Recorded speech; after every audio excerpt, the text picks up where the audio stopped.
Let's talk now about the second main set of sensor fusion techniques we decided to deal with in this presentation, decision fusion techniques.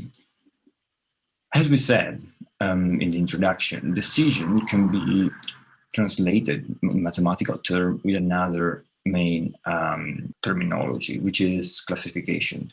So the act of decision can be seen as the act of finding a categorical value for a specific state of our system. So decision fusion in this optic can be thought as the data fusion that combine the decision coming from multiple classifiers.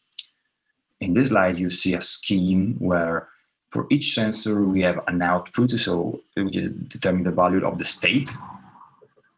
So we have, if we have n sensor, we have n decisions, n classification, and here on the fusion engine we have we fuse those decisions and we output a final fused decision, which is usually fed into in the real system is usually fed into a kind of logic that compute an action.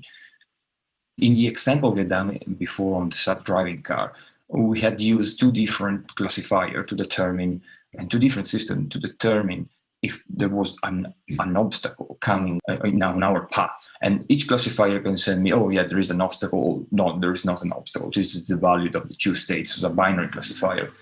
Another example is a classical of the eHealth environment is combining the diagnosis of two doctors. No? So imagine you have doctor one that says you have a cancer, doctor two says you don't have a cancer. What is the final solution? So we will go through, the main framework that are used in the sensor fusion domain to deal with such kind of problem.